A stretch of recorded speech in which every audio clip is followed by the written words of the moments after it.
Hey everyone, this video is all about how to install the actions or the effects into your Photoshop Elements program. So those who use Photoshop CS3, CS4, CS5, etc., you don't have to go through all these steps, but those who have Photoshop Elements, these are going to be the steps that you're going to want to follow in order to install the actions to play with on Photoshop Elements. So here we go. It's a little bit different than it is in Photoshop. But you can follow along, and it's not too tough. We just got to kind of trick the program because it has no installation instructions in the program. So you actually have to kind of go back in the folders and install it there. This is on a PC, not on a Mac, but I will include some written instruction for Macs as well on my blog. But for the most part, the steps are pretty similar, and you should be able to figure it out just watching this video. So we'll just do a couple minutes real quick here, guys. What we're going to do is we're going to go down to the Start menu. Click the button and look for the Search Programs and Files down here in the very bottom. In that section, we're going to type in Folder Options. When we do that, you're going to see this little dialog box that pops up. Come up here to the View tab, click View. Come on down to the part that says Hidden Files and Folders. It's about 5 or 6 check marks down.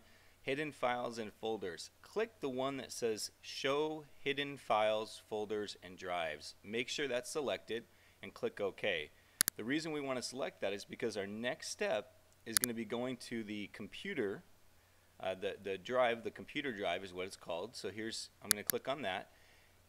We're going to go into our program, our C folder, hard drive, and there's going to be a folder here that it's not real highlighted. It says Program Data. Now understand, this isn't Program Files, it says Program Data. If you don't see this one, go back to that folder options and make sure that your Show Hidden Files Folders is selected. So we're going to click on Program Data, click on Adobe, click on Photoshop Elements, click on 8.0, Photo Creations, and finally Photo Effects.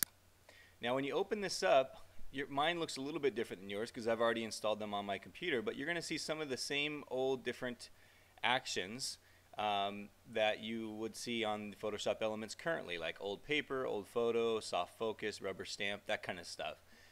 This is where we're going to install the thumbnails, the little pictures, as well as the action itself. So we have this open here, and you can just kind of move this to the side, just kind of minimize it. And now what I want you to do is go to the folder where you downloaded those actions. So if you download them to your desktop, you'll know exactly where to find them there. Or if you downloaded them in the download folder, wherever it is that you downloaded the new actions that you purchased, I want you to go there. So mine again is going to be different, but I'm going to head that way right now. And what I'm going to do is I'm going to go grab that folder. So when I get to the folder where I downloaded the actions, you're going to see two options. One says Photoshop CS3, CS4, CS5. The other one says Photoshop Elements. We, of course, want to click on Photoshop Elements. We're going to open that up. And inside here, you're going to see two files, basically, for every single one of these actions. One is called an ATN file. The other one's Adobe Fireworks. Now, you might have this set up where it's in icons, so it might look something like that.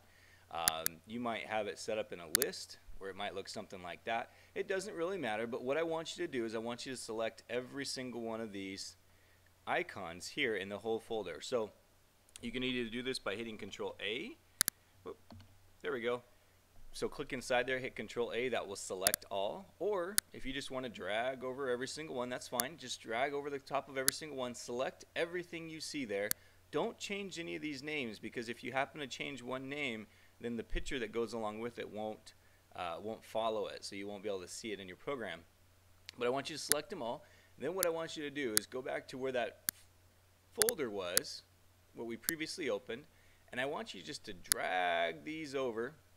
In fact, you know better than that. Let's do this. Let's hit Control C for copy, or you can right click and choose copy, and then I want you to go over to the folder, and I want you to go Control or right click and paste.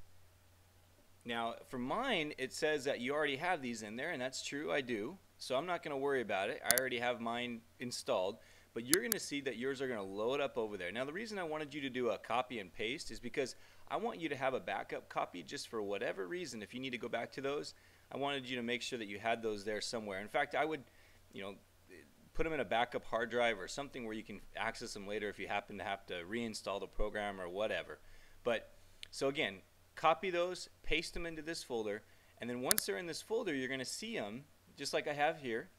You're going to see the names there. Now let me reorganize this, and you can see that there's going to be an ATN file and then a Adobe Fireworks, or what's called a PNG file. And then the last one is this JPEG. Now this JPEG is the program's actually going to generate on its own, and it does that the very first time that you open the program. So that's all we need to do. We're done for now. What we're going to do is we're going to close these down, and I'm going to go over and I'm actually going to open the program. And I'm just going to pause this just for a minute as this opens up, all right?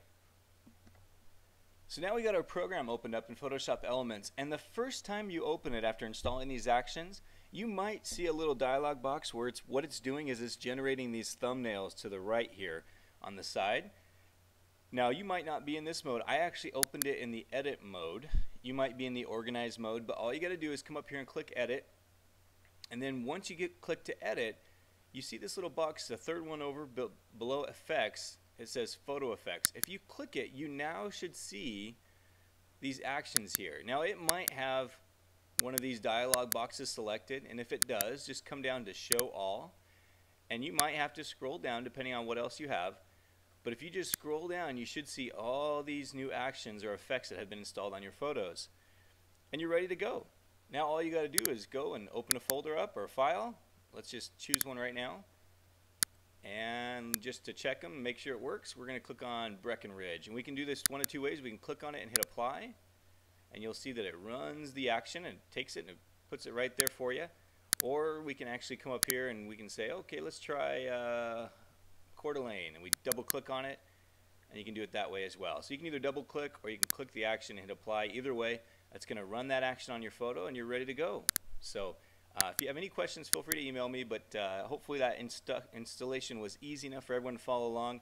And good luck to y'all and have fun using those actions.